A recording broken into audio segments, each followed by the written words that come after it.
Hola chicos, a continuación vamos a revisar el tema de integrales de funciones paramétricas o vectoriales. Cabe mencionar que al igual que en las derivadas, para las integrales se aplican las mismas reglas de integración que en cálculo de una variable. Nada más lo que debemos hacer es separar cada uno de los componentes de nuestra función vectorial y aplicar las respectivas reglas de integración.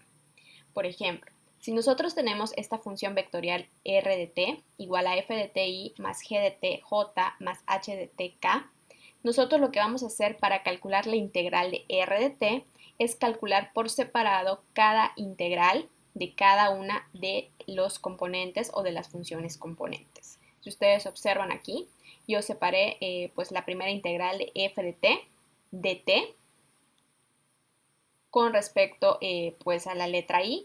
Posteriormente separé la integral de la función g de t dt y afuera coloco la posición que es j y de último la integral de h de t dt k. Entonces nada más esto me indica que debo calcular de forma separada cada integral. Vamos a ver un ejemplo para poder entender mejor esta notación. Si nosotros tenemos, por ejemplo, la función vectorial r de t igual a t al cubo i más 2 seno de tj más 3tk, ¿qué es lo que tengo que hacer? Si ustedes observan aquí, tengo representado la integral de esta función y posteriormente lo que debo hacer es separar cada componente de esta manera. Si ustedes observan, tomé el que le corresponde a la i y expresé integral de t a la 3 dt. Acuérdense que siempre debo poner el diferencial, puesto que me indica respecto a qué variable voy a integrar. Cierro paréntesis y más integral de 2 seno de t dt. Afuera pongo el componente j y más la integral de 3t dt y afuera pongo la k que me indica el componente. Entonces, ¿qué fue lo que hice? Nada más pues distribuir la integral para cada una de las funciones componentes. Ojo, acuérdense que a todas deben colocarles sus respectivas dt, sus respectivos diferenciales, puesto que me indican respecto a qué variable voy a integrar, que en este caso es con respecto a t. Entonces, pues simplemente aplicamos acá por separado cada integral como hicimos con las derivadas, recordando nuestras reglas de integración. Cuando yo tengo la integral de una función potencia, ¿qué es lo que pasaba? Al exponente yo le sumo 1 por regla, en este caso me va a quedar t a la 4, y voy a dividir esta función entre el mismo exponente que yo tenga. Si tengo a la 4, lo voy a dividir sobre 4. Si yo tengo acá 2 seno de t, de t, este 2 sale de la integral porque es una constante, e integro seno de t. ¿Cuál es la integral de seno de t? Es menos coseno de t. Eso lo pueden revisar ustedes en la fórmula o en la tabla de integrales. Entonces ese menos coseno de t por 2 me va a quedar menos 2 coseno de t. ¿Y cuál es mi integral de 3t? El 3, acuérdense que sale de la integral y solo integro la t. ¿Cuál es la integral de t? Le sumo un 1 al exponente y lo voy a dividir sobre el mismo exponente.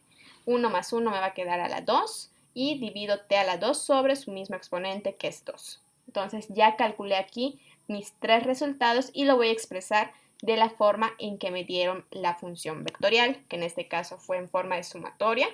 Entonces, pues tomo, aquí observen que la integral lo represento con una R mayúscula, R de t. Tomo el primer resultado, t a la 4 sobre 4, y como fue la primera posición, le agrego la i.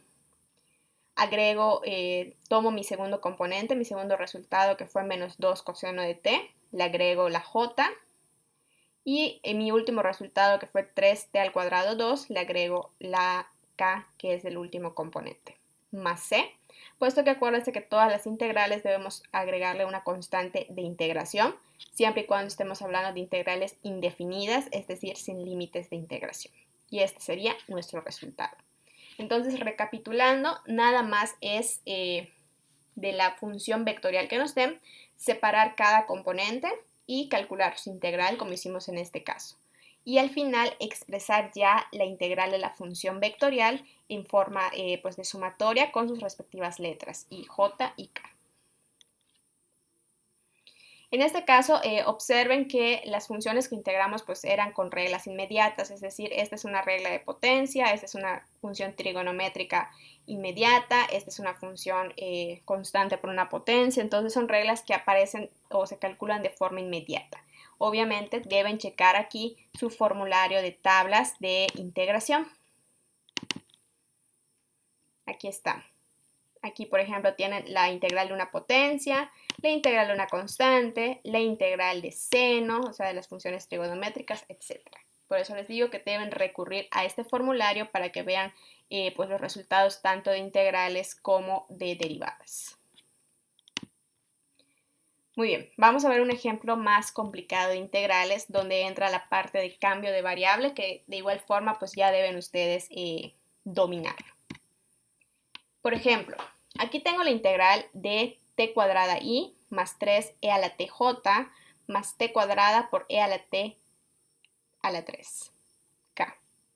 Entonces, ¿qué es lo que debemos hacer aquí? Primero, separar la integral de cada componente. Integral de t cuadrada de t, i, más la integral de 3e a la t de t, j, más t al cuadrado por e a la t al cubo de tk.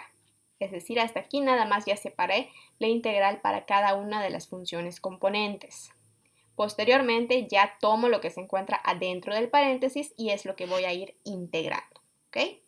Entonces, primero, mi integral de t al cuadrado, pues es una función potencia. ¿Cuál es mi regla? Al 2 le sumo un 1 y lo divido entre, o sea, esta función lo divido entre el exponente que me quede. T a la 3 lo voy a dividir entre 3 y ya tengo mi primer resultado. Mi segunda integral es integral de 3e a la t. En este caso, como es una constante, esta constante puede salir de la integral y solo integro e a la t. ¿Cuál es la integral de e a la t? Es la misma e a la t. Por lo tanto, 3 por e a la t me va a quedar 3e a la t, o sea, el mismo resultado. Y aquí ya me encuentro con un problema más elaborado. Tengo la integral de t al cuadrado por e a la t al cubo. Entonces, esta no es una regla inmediata de derivación. Debo usar pues mi famosa regla de integración llamada cambio de variable, donde pues debo ir sustituyendo. Por ejemplo, cuando yo vea esta función composición, acuérdense que en la parte de derivadas hablamos que si la e tiene un exponente que es distinto de t, por ejemplo, t al cuadrado, 2t más 3, t al cubo, etc., entonces se usaba regla de la cadena. Aquí, cuando yo vea ese e con algún exponente distinto de t, voy a usar cambio de variable. ¿Ok? Entonces, bueno, ¿qué es lo primero que yo tengo que hacer? Me voy a centrar en este e a la t a la 3 y voy a nombrar como u al exponente de e, que es t a la 3, ¿ok? T a la 3. Después voy a colocar du, que en este caso du va a ser la derivada de este t a la 3. ¿Cuál es la derivada de t a la 3? Es 3t al cuadrado. Entonces voy a observar. Aquí, por ejemplo, aparece en algún lugar 3t al cuadrado. Veo que no, únicamente aparece t al cuadrado. Por lo tanto, este 3 yo lo tengo que eliminar de alguna manera. ¿Cómo lo voy a eliminar de cierta forma? Si yo, por ejemplo, o más bien, ¿cómo voy a despejar a la t cuadrada? Este 3 lo voy a pasar dividiendo del otro lado. Como está multiplicando a la t cuadrada, lo paso dividiendo y observen que ya me queda t cuadrada solita. Por lo tanto, esta d igual a 3 ya lo puedo utilizar aquí. ¿Sale? Si hubiera yo tenido pues la derivada de t al cubo me hubiese quedado t cuadrada, no tendría yo que hacer ningún show. O si, por ejemplo, aquí apareciera el 3 ya de una vez, pues no tendría yo que despejar esto. ¿Por qué lo despejé? Porque no aparece el 3. Entonces, con estas nuevas letras ya voy a aplicar la integral. Ustedes vean qué va a suceder. La e la voy a dejar siempre y nada más le voy a poner el nuevo nombre. T a la 3, ¿cómo lo llamé ahora? Lo llamé u. Entonces voy a ponerle u. ¿Y cómo se llama t cuadrada ahora? Se llama du sobre 3. Entonces así le voy a poner a t cuadrada. ¿Va? Entonces, ¿qué es lo que hago? Si ustedes recordarán en la unidad anterior, cuando yo tenía, por ejemplo, du sobre 3, este 3, como estaba dividiendo el du, yo lo podría sacarle la integral como una fracción. Entonces sale como un tercio. Y solo me queda e a la u du. Aplico aquí mi regla de integración. ¿Cuál es la integral de e a la u? La integral de e a la u es la misma, no es como que yo tenga e a la t, la integral de e a la t es la misma. Por lo tanto, mi resultado me queda un tercio e a la u, pero no he terminado hasta aquí. Acuérdense que una vez que yo ya tengo el resultado, esta u la tengo que regresar a su forma original. ¿Cuánto vale u? Vale t a la 3 y es lo que coloco en esta parte. Entonces, ¿cuál es el resultado? Es un tercio de e a la t cúbica, ¿ok? Y este más c, pues lo pueden poner o está de más en este caso. Pero pues aquí realizamos cambio de variable. ¿Cuándo voy a usar cambio de variable? Cuando yo vea que la e tiene un exponente que es distinto de t, o cuando yo vea alguna función trigonométrica donde su ángulo es distinto de t. ¿Sale? Lo mismo que hacíamos, por ejemplo, en derivadas, cuando les decía, si ven esto, tienen que usar regla de la cadena. Pues en integrales, si ustedes ven la e con un valor distinto arriba, se usa cambio de variable. Lo mismo para las funciones trigonométricas.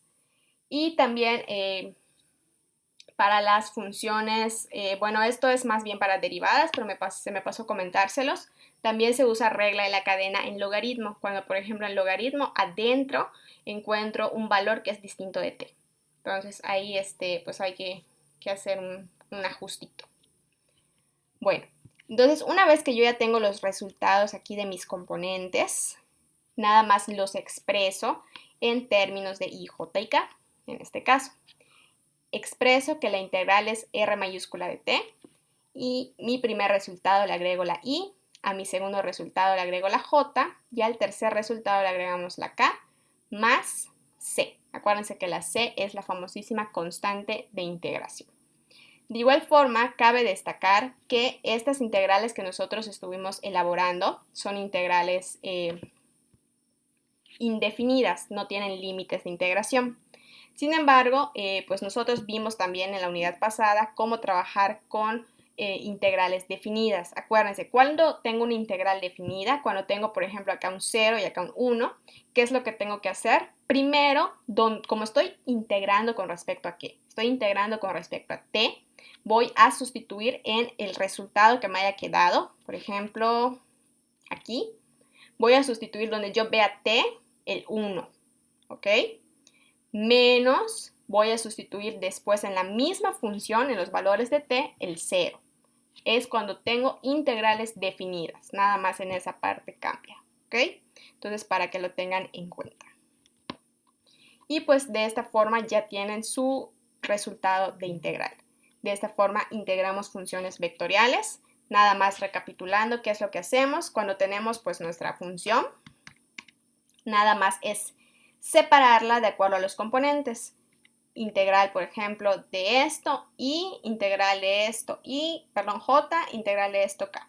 Y posteriormente pues ya tomo lo de adentro y lo integro con respecto a t. Ya que tenga yo los resultados de cada componente, se expresan otra vez en términos de i, j y k. ¿Va?